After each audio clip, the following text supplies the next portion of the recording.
मल्हारी चंपाषष्ठी तळी भरणे विशेष. आता एडकोट एडकोट जय मल्हार सदानंदाचा एडकोट.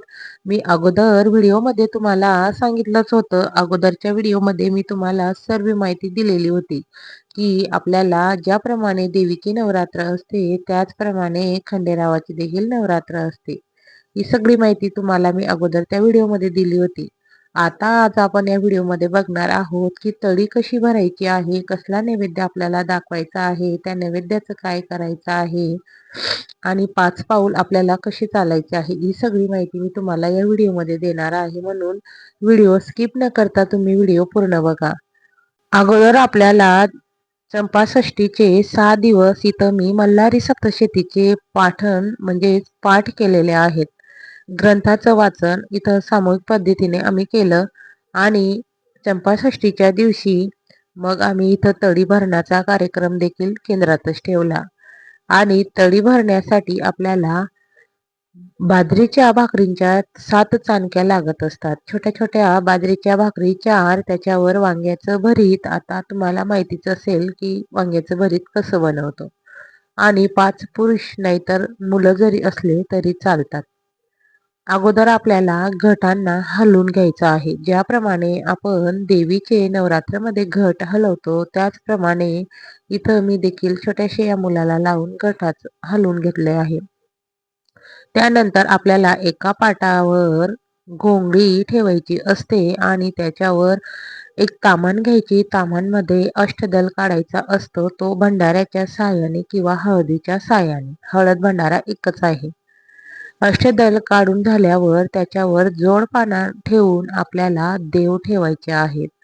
आता ज्या घरामध्ये खंडेराव हे कुळदैवत आहे त्या घराला माहितीच असतं की खंडेरावांची तळी कशी भरतो. तरी पण तुमच्या माहितीसाठी मी सांगते. तर आपल्याला जोडपानांवर देव ठेवून घ्यायचे आहे. एक पाण्याचा कळस आणि त्याच्यामध्ये खोबऱ्याची वाटी आणि गूळ आपल्याला ठेवायचा असतो. या मुलांना लावून आपल्याला त्या तळी भरतो त्या देवांची पूजा करून घ्यायची असते. हे आपल्याला 3 वेळा करायचं असतं आणि त्याच्यासाठी आपल्याला तळी भरायचा मंत्र म्हणायचा असतो. तो मंत्र असा की एडकोट एडकोट जय मल्हार बोल सदानंदाचा एडकोट, हर हर महादेव चिंतामण मोरिया, भैरवाचा चांदोबा अगळम नगारा, सोन्याची जेजुरी मोत्याचा तुरा, निळा घोडा पायी तोडा, कमर करगोटा बिंबी हिरा, गळ्यात कंठी मनोहर माळा, डोईवर शाल डोईवर शेला अंगावर शाल, सदा ही लाल जेजुरी जाई शिकार खेडी, दुपार वेळी माणसा सुंदरी आरती करी, देव ओवाडी नाना परी, देवाचा शृंगार डोल लागणे शिक्रार, खंडेरायाचा खडका भंडाऱ्याचा भडका, बोल सदानंदाचा एडकोट.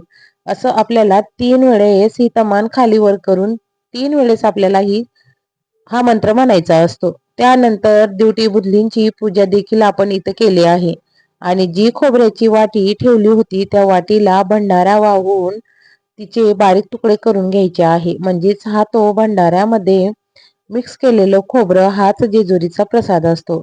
नैवेद्यावर देखील इथं आम्ही तो प्रसाद ठेवून घेतला. 7 चाणक्या म्हणजे हे 5 जे मुलं बसलेले आहेत या 5 मुलांसाठी तो नैवेद्य आहे. एक एक प्रत्येकाला 1 चाणकी भाकरीची आणि त्याच्यावर भरीत अशा प्रकारे हा नैवेद्य दिला जाईल. आणि 2 नैवेद्य जे आहेत, एक आहे गाईचा आणि दुसरा श्वानाचा.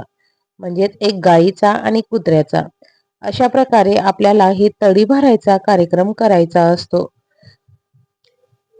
त्याच पद्धतीने सगळे नैवेद्यांना पाणी फिरून इथं दाखवून दिलेलं आहे. आणि आता आपल्याला दिवटी बुधलीची पूजा देखील करून घ्यायची आहे. दिवटी बुधलीची पूजा झाल्यावर 5 पावलं आपल्याला उत्तर दिशेकडे चालायचं असतं.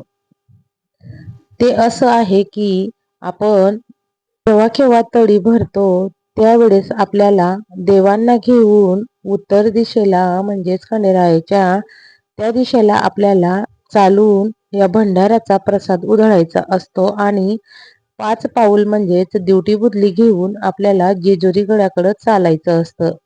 आणि त्यानंतर मग इथं आम्ही आरती वगैरे केली अशा प्रकारे ही सगळी तळी भरण्याचा कार्यक्रम संपन्न करून घेतला आणि त्यानंतर इथं मुलांना प्रत्येकाला एक एक नैवेद्य देऊन ते नैवेद्य त्या मुलांमध्ये वाटून घेतलं आणि थोडा जास्तीचा नैवेद्य केलेला होता तो आम्ही सगळ्यांनी इथं बसून प्रसाद स्वरूपामध्ये तो नैवेद्य देखील ग्रहण केला. अशा प्रकारे मल्हारी नवरात्र आणि चंपाषष्ठीचा कार्यक्रम संपन्न झाला. तुम्हाला जर हा व्हिडिओ आवडला असेल तर व्हिडिओला लाईक शेअर करायला विसरू नका आणि चॅनलला सबस्क्राईब देखील करा. पुन्हा भेटूया एका नवीन व्हिडिओमध्ये. श्री स्वामी समर्थ मित्रांनो.